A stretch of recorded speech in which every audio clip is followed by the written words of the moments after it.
Grimm's Fairy Stories by Jacob and Wilhelm Grimm. Rumpelstiltskin.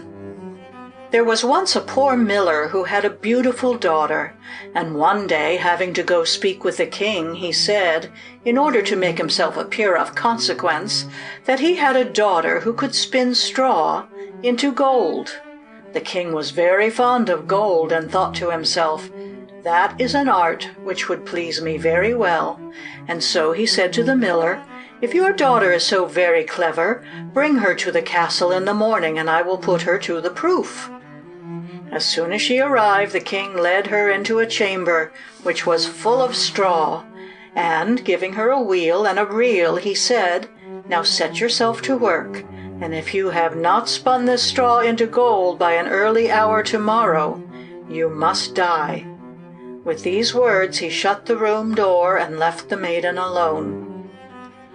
There she sat for a long time, thinking how to save her life, for she understood nothing of the art whereby straw might be spun into gold, and her perplexity increased more and more, till at last she began to weep. All at once the door opened, and in stepped a little man who said, "Good evening, fair maiden. Why do you weep so sore?" "Ah," she replied, "I must spin this straw into gold, and I'm sure I do not know how." The little man asked, "What will you give me if I spin it for you?" "My necklace," said the maiden. The dwarf took it, placed himself in front of the wheel, and whir, whir, whir 3 times round, and the bobbin was full. Then he set up another, and whir, whir, whir thrice round again, and a second bobbin was full, and so he went all night long until all the straw was spun, and the bobbins were full of gold. At sunrise the king came, very much astonished to see the gold, the sight of which gladdened him, but did not make his heart less covetous. He caused the maiden to be led into another room still larger, full of straw, and then he bade her spin it into gold during the night if she valued her life. The maiden was again quite at a loss what to do, but while she cried, the door opened suddenly as before, and the dwarf appeared and asked her what she would give him in return for his assistance. "The ring off my finger," she replied. The little man took the ring and began to spin at once, and by morning all the straw was changed to glistening gold. The king was rejoiced above measure at the sight of this, but still he was not satisfied. But, leading the maiden into another still larger room, full of straw as the others, he said, "This you must spin during the night, but if you accomplish it, you shall be my bride. For," thought he to himself, "a richer wife thou canst not have in all the world." When the maiden was left alone, the dwarf again appeared and asked for the 3rd time, "What will you give me to do this for you?"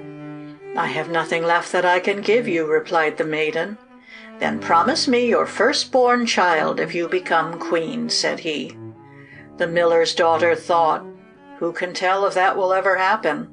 And, ignorant how else to help herself out of her trouble, she promised the dwarf what he desired, and he immediately set about and finished the spinning. When morning came and the king found all he had wished for done, he celebrated his wedding, and the miller's fair daughter became queen. The gay time she had at the king's court caused her to forget that she had made a very foolish promise.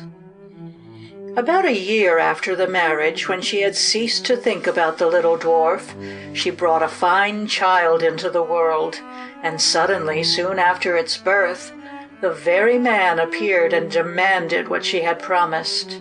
The frightened queen offered him all the riches of the kingdom if he would leave her child, but the dwarf answered, "No, something human is dearer to me than all the wealth of the world."